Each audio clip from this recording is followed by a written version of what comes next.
Poppy Playtime has always been a game I had a complicated relationship with. I thought the first chapter was just a boring walking simulator. Chapter 2 was mid. Chapter 3 was where I fell in love with the series and also my favorite collection of characters and Smiley Critters. Catnap was an amazing antagonist since he had actual personality, good backstory, and depth, and he was actually scary. Chapter 4 came out earlier this year, and, well, let's talk about it, why don't we? Starting for positives, Michael Korvac didn't do bad at all as Doughy the Doorman. He had a perfect boss fight. I love his design. I love his backstory. And he was really funny and cute, especially when he interacted with Poppy the player. Also, I love the little things, like with him leaving clay around the area. That was also a nice little detail. Second positive, monster designs all around with fire. Pianosaurus, Yarnaby, Doctor, and Nightmare Critters will all peak. We'll talk about how they were handled later, but for now, I like their designs. And for my third positive, I really love the way the grab pack was handled in this game. Like Chapter 3, you actually need to use it in the boss fights, which was a nice detail. Or like Mommy and Huggy, where you just kind of like run forward and the description plays. Now for the mix, Yarnaby. Now, like I said, Yarnaby was really cute, but like his AI doesn't really work like that, and he was way too easy. Like you do like little linear chase, and then he falls down a hole and dies. And that's all for the mix. The tapes went on way too long. There's 18 tapes in this game.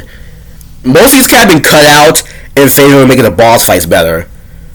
Speaking of which, the bosses. The bosses in this game suck. I'm sorry, they just do. Let's start with Pianosaurus. He was rumored since Chapter 2. He was confirmed real in Chapter 3. He got his picture decoded, which took months to do. He was voiced by Kane from Digital Circus, Alex Wilshaw.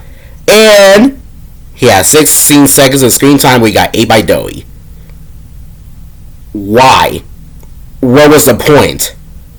And then speaking of Bob-a-Chomps. First off, why is he not a bigger body? Like, I knew Nightmare Critters was going to appear in this game, but like, I expected it to be Catnap size.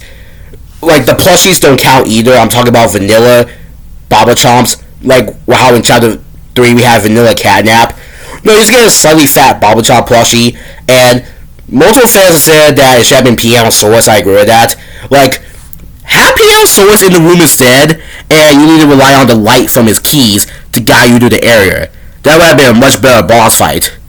And speaking of bosses, the Doctor is the worst boss I have seen since Sammy Lawrence from Ben the Ink Machine.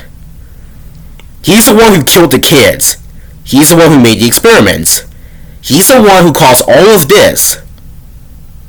This is how you beat this boss. Step 1, grab a battery. Step 2, run upstairs. Step 3, plug in the wall. Step 4, grab that battery. Step 5, rinse to repeat. Step 6, unplug him like a phone. This is the killer of the franchise. This is this game's William Afton. And this is Chapter 4. Why the fuck is a boss this damn easy doing in the second to last chapter of the game?